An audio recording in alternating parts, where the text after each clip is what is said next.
bienvenido a otro video de aprendizaje jurídico. En esta ocasión vamos a platicar sobre las fuentes de las obligaciones. Como sabrás, la metáfora de las fuentes se ha utilizado para referirnos al origen de algo. Por lo tanto, vamos a estudiar en dónde es que se originan y surgen las obligaciones. Pero para ello debemos tener claro qué es la obligación. Y para esto podemos remitirnos al concepto que da Bejarano Sánchez, estableciendo que la obligación es la necesidad de una persona llamada deudor de conceder a otra persona llamada acreedor una prestación de dar, hacer o no hacer.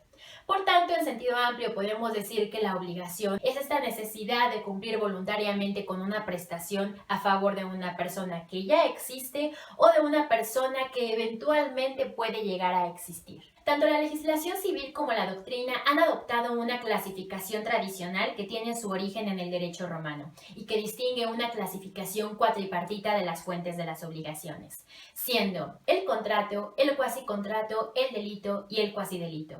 Sin embargo, existe una tendencia moderna a abandonar esa clasificación tradicional. Ahora bien, si nos situamos en el Código Civil de la Ciudad de México, así como los códigos civiles de otras entidades de la República, podemos percatarnos que se establece como fuentes de las obligaciones a el contrato, la declaración unilateral de la voluntad, el enriquecimiento ilegítimo, la gestión de negocios y el hecho ilícito. Si bien cada una de estas fuentes amerita su especial estudio a profundidad, en este video vamos a dar una perspectiva general de cada una. Y para comenzar a hablar de las fuentes de las obligaciones, debemos tener en cuenta que el Código Civil se divide en 4 libros: de las personas, de los bienes, de las sucesiones y de las obligaciones. Por tanto, vamos a partir del libro 4 del Código Civil de la Ciudad de México. Comencemos con la primera fuente de las obligaciones, que son los contratos. Pero para saber lo que es un contrato debemos saber lo que es un convenio, ya que la mayoría de los doctrinarios establece que el convenio es el género y el contrato es la especie. El artículo 1792 del Código Civil nos dice que el convenio es el acuerdo de voluntades entre dos o más personas que crean, transmiten, modifican o extinguen obligaciones. Asimismo, el artículo 1793 establece que el convenio que crea o transfiere derechos y obligaciones toma el nombre de contrato. Entonces, podemos decir que el contrato es ese acto jurídico bilateral que se constituye por la voluntad de dos o más personas tendiente a la producción de consecuencias jurídicas. Y esas consecuencias jurídicas consisten en la creación o transmisión de derechos y obligaciones.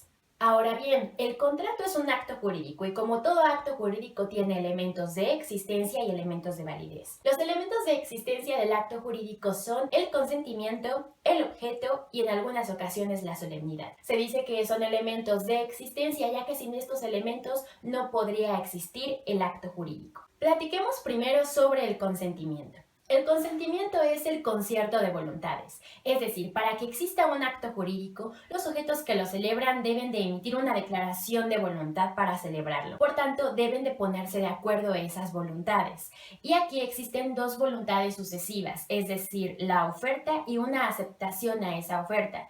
Recordemos que la aceptación puede ser tanto expresa como tácita. Y se dice que es expresa cuando se manifiesta a través de la escritura, de la palabra o de signos inequívocos. Y se dice que es tácita cuando ésta se manifiesta a través de conductas o comportamientos que denotan esa voluntad. El segundo elemento de existencia es el objeto posible. Y es que esa voluntad de la que ya platicamos y ese consentimiento debe de estar encaminado hacia un objeto que sea posible tanto jurídicamente como físicamente. Y el tercer elemento de existencia es la solemnidad. Es un elemento eventual de existencia ya que no se exigen todos los actos jurídicos, solamente en algunos como sería el caso del matrimonio. Aquí la solemnidad se manifiesta de una manera ritual. Entonces habrá inexistencia cuando el consentimiento no se perfeccione, cuando el consentimiento vaya encaminado a un objeto que no sea ni física ni jurídicamente posible, o bien cuando no se dé la solemnidad en el acto cuando éste así lo requiera. Cuando falta alguno de estos elementos esenciales, se dice que el acto es inexistente y da lugar a una nulidad absoluta. Ahora, una vez que el acto jurídico ha sido debidamente constituido con cada uno de sus elementos de existencia,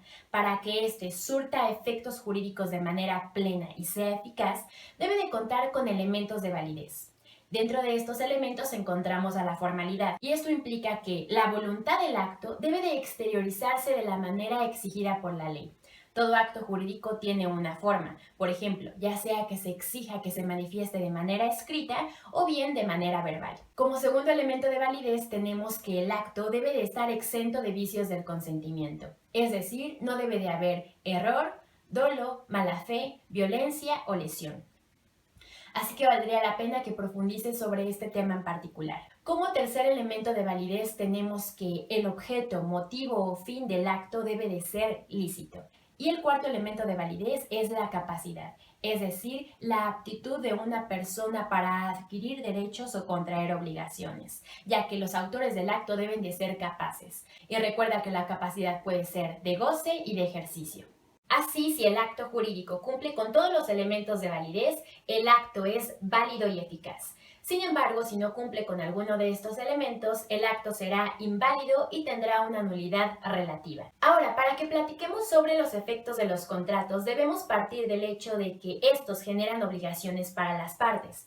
Así, si nos referimos a un contrato unilateral, se generarán obligaciones únicamente para el autor del acto, como lo es en el caso de la donación. En cambio, si nos referimos a un contrato bilateral o sinalagmático, se generan obligaciones recíprocas entre las partes, como lo es en el caso de la compraventa. Por tanto, quien no es parte en un contrato, es decir, que tiene calidad de tercero y conforme al principio de res inter alios acta, los contratos solamente generan efectos, es decir, derechos y obligaciones para las partes que intervinieron en él. De ahí que los efectos de los contratos no puedan perjudicar ni beneficiar a aquellos que no intervinieron en el contenido obligacional del acto, es decir, a terceros. Ahora platiquemos sobre otra fuente de las obligaciones, la declaración unilateral de la voluntad. Aquí surge un cuestionamiento bastante interesante, ya que hay doctrinarios que se han preguntado, ¿la declaración unilateral de la voluntad es una fuente de las obligaciones? Es decir, ¿es posible que un sujeto pueda autoobligarse por su sola voluntad sin que concurra la voluntad del acreedor? Aquí la declaración unilateral de la voluntad presenta un problema respecto a su naturaleza como fuente. Precisamente por eso, porque se ha cuestionado si es posible que exista una obligación con la sola voluntad del deudor sin que sea necesaria la voluntad del acreedor. Existen varias corrientes que pretendan dar una explicación a este cuestionamiento, sin embargo vamos a partir de aquella corriente que acepta que la declaración unilateral de la voluntad es una fuente de las obligaciones, y esto fundamentado en el principio de lo que no está prohibido está permitido, así como en la autonomía de la voluntad. Para definir a la declaración unilateral de la voluntad, podemos citar a Flores Barrota, quien dice que ésta se constituye como un negocio jurídico unilateral, recepticio de derecho privado patrimonial, cuyo fin consiste en engendrar a cargo de su autor una obligación patrimonial a favor de una persona o personas sin que se necesite la aceptación o acuerdo de estas. Como ejemplo de la declaración tenemos la oferta al público, y el Código Civil establece 3 tipos. Como primer tipo, la oferta de venta. Por ejemplo, si una persona desea vender su casa, la ofrece en diversas páginas web de inmobiliarias. Así el oferente se queda comprometido a vender la casa en el precio anunciado. Como segundo tipo tenemos la promesa de recompensa. Una persona ofrece una recompensa a quien encuentre a su mascota, por ejemplo. Así, el promitente se queda obligado a entregar esa recompensa a la persona que encuentre a la mascota. Como tercer tipo tenemos el concurso de promesa de recompensa. Aquí es necesario que se sienten las bases del concurso y el promitente queda obligado a entregar la recompensa a quien resulte vencedor en el concurso. Como podrás observar en estos ejemplos, el promitente se obliga únicamente con su sola voluntad. Existen otros tipos de declaración unilateral de la voluntad, por ejemplo, la estipulación a favor de un tercero, que básicamente es una cláusula contractual en la que se establece un derecho a favor de una persona que no ha sido parte en el contrato. Si te das cuenta, esto constituye una excepción al principio de relatividad de los actos jurídicos, el principio de res inter alios acta, del que ya hemos hablado en el apartado de los contratos. Otro tipo de declaración unilateral son los títulos civiles a la orden y al portador, que básicamente comprenden una promesa en un documento, ya sea a favor de una persona determinada, es decir, títulos a la orden, o a favor de una persona indeterminada, títulos al portador. Ahora platiquemos sobre otra fuente de las obligaciones, el enriquecimiento ilegítimo, también conocido como el enriquecimiento sin causa. Para que este se actualice se deben de dar 4 requisitos. El primero, que exista el enriquecimiento de una persona. Segundo, que se dé el empobrecimiento de otra persona. Tercero, que exista una relación de causalidad entre ese enriquecimiento y ese empobrecimiento. Y cuarto requisito, que no exista una razón o causa jurídica que legitime ese enriquecimiento o empobrecimiento. Entonces aquí surge la obligación de aquel que se enriqueció de restituir hasta el monto de lo empobrecido a aquel que se empobreció. Y recuerda que esa restitución no debe de ir más allá del incremento patrimonial, por tanto constituye una acción restitutoria y no una acción reparadora. Aquí quizás puedas pensar que el robo es un enriquecimiento ilegítimo, pero no es así, ya que el robo constituye un hecho ilícito. Una especie del enriquecimiento sin causa es el pago de lo indebido, es decir, cuando se recibe una cosa que no se tenía derecho a exigir y que ha sido indebidamente pagada. Por ejemplo, imaginemos que Karen celebró una compraventa con Pedro y Karen, en el entendido de que iba a cumplir con el último pago de su obligación, realiza una transferencia bancaria a Pedro.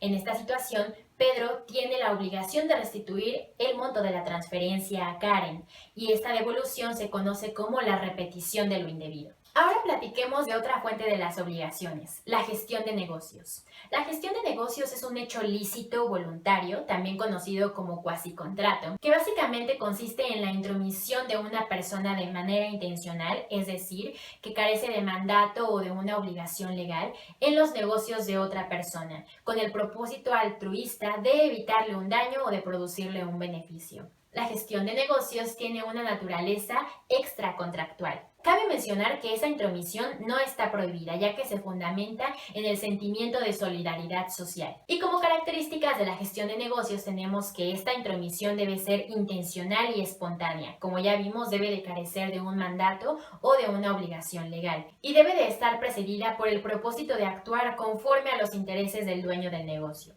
Aunque aquí es importante resaltar que si el dueño del negocio ha dejado claro que por ningún motivo ni por ninguna circunstancia se deben entrometer en sus negocios y en sus asuntos, por ejemplo, así sea que se esté inundando su casa, eso se debe de respetar, a menos que se trate de una gestión de utilidad pública. La gestión de negocios engendra obligaciones tanto a cargo del gestor como a cargo del dueño del negocio. Por ejemplo, ya vimos que el gestor tiene la obligación de obrar conforme a los intereses del dueño del negocio, así como dar aviso al dueño del negocio y esperar su decisión a menos que haya peligro en la demora. También tiene la obligación de desempeñar su cargo con la diligencia que emplearía en sus propios negocios. También desempeñar su cargo hasta que haya concluido el asunto y rendir cuentas. Incluso puede tratarse de un negocio nuevo, por ejemplo, contratar las horas necesarias para evitar la ruina de una edificación del dueño. Por su parte, el dueño del negocio tiene la obligación de pagar al gestor todos los gastos realizados, así como los intereses legales hasta la concurrencia de las ventajas. Como mencionamos hace rato, existe la gestión por utilidad pública, lo que implica que la gestión va a surtir sus plenos efectos aún en contra de la voluntad del dueño del negocio. Por ejemplo, cuando se pague un impuesto por interés público, cuando se proporcionen alimentos al acreedor alimentario que los necesita, o incluso cuando se paguen gastos funerarios. Si la gestión es ratificada por el dueño del negocio, entonces se producen de manera retroactiva todos los efectos del mandato. Y finalmente hablemos de la última fuente de las obligaciones, el hecho ilícito. El hecho ilícito es todo hecho que es contrario a la ley o a las buenas costumbres. El artículo 1910 del Código Civil establece que el que obrando ilícitamente o en contra de las buenas costumbres produzca un daño a otro está obligado a repararlo, a menos que demuestre que ese daño se produjo como consecuencia de la culpa o negligencia inexcusable de la víctima. Y de esto se deduce la llamada responsabilidad civil, que es la obligación de reparar el daño provocado por una conducta antijurídica y dañosa. Existen varios tipos de antijuridicidad, pero por mencionar algunos tenemos, por ejemplo, la antijuridicidad por transgresión a una norma jurídica general, es decir, por la transgresión a una ley. Aquí lo que se genera es un hecho ilícito extracontractual, dando lugar a la responsabilidad civil extracontractual, es decir, debido a que se transgredió una ley, surge la responsabilidad, sin necesidad de que previamente haya una relación interpartes entre un acreedor y un deudor. Eso se da una vez que se ha transgredido la norma. Otro tipo de antijuridicidad que se puede dar es la antijuridicidad por transgresión a una disposición particular, es decir, a un convenio o a un contrato, dando lugar a un hecho ilícito contractual, generando así una responsabilidad civil contractual. Si se dan cuenta, aquí ya existía previamente un nexo entre las partes, es decir, entre el acreedor y el deudor. Y aquí lo que sucedió fue un incumplimiento a las obligaciones nacidas en ese contrato. Como podrás darte cuenta, del hecho ilícito surgen obligaciones, en este caso la obligación de indemnizar. Sin embargo, cabe resaltar que si en el hecho ilícito concurren la culpa o negligencia inexcusable de la víctima, con falta de la del causante o de los causantes, entonces estos quedarán exonerados de esa responsabilidad. Y bueno, hasta aquí el video. Espero de verdad que te haya gustado y que te haya sido de utilidad sobre todo. No olvides siempre indagar más porque tienes todo un universo de información y de conocimiento a tu alcance. Soy Andrea Rosado, suscríbete para que nos veamos en el próximo video de aprendizaje jurídico.